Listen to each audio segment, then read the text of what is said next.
Короче, посылка из Китая. Для маникюров заказали пылесос. Вот, это, ну, он там как-то под какой-то бренд сделанный. Короче, фигня какая-то. Короче говоря, он стоит, короче, $42. Ссылки будут под видео. Вот, ну там, короче, с купонами. Я ее заказал, по-моему, за 30, короче, 39,40. Короче, $40 стоит эта херня. Заказали ее 10 февраля. Сегодня у нас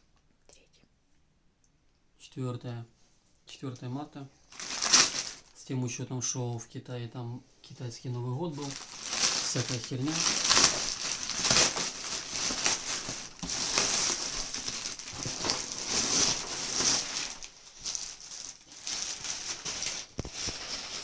Запакована она, конечно, сами видите как.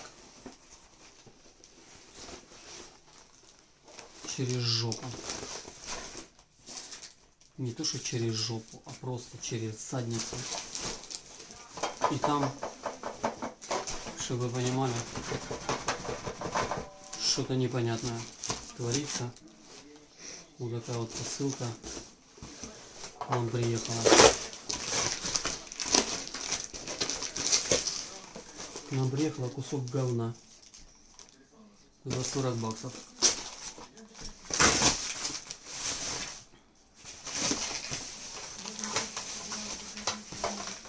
Он даже мешок положил.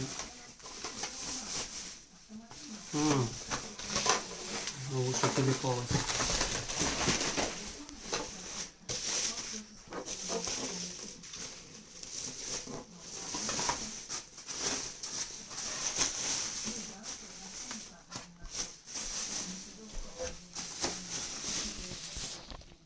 Лучше телепалось.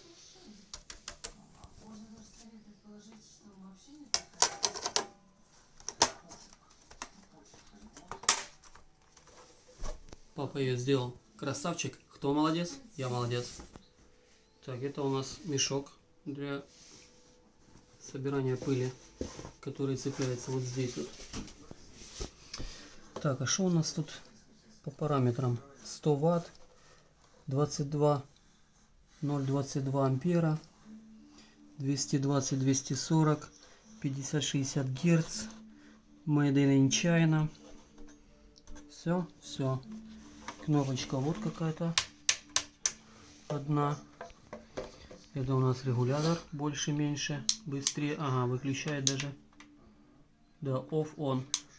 Можно выключить, добавить. Сейчас мы это все включим и посмотрим, как он шумит.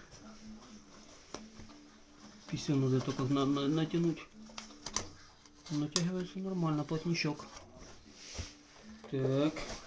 Сейчас пройдем тест-драйв. По барику, чтобы понимать. Говнище за $40. Подожди. Так, продолжаем мы испытывать его. Вон регулятор. Сбоку там клавишу нажми. Вот тут сбоку клавишу. Я включила. Включила? Добавляй мощности.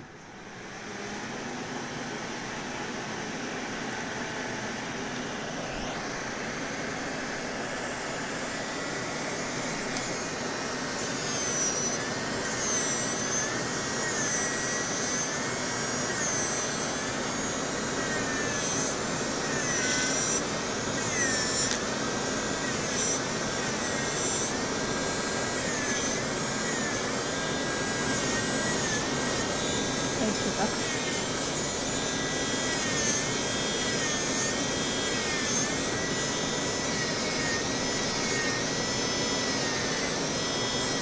Ну что, сосает или нет? Видишь, вот беленькая. Короче, сосает он. Ну, короче, как-то так. Ну, будем пробовать, смотри, как он работает вообще. И долго ли он проработает. Механизм, конечно, такой себе, хлебенький. Вот эта фигня резиновая, то есть и лозиться не будет, он сделан добротно. Ну и пластик такой, плотненький. Ну вот как-то так. Так что ссылки будут в описании под видео. Чао.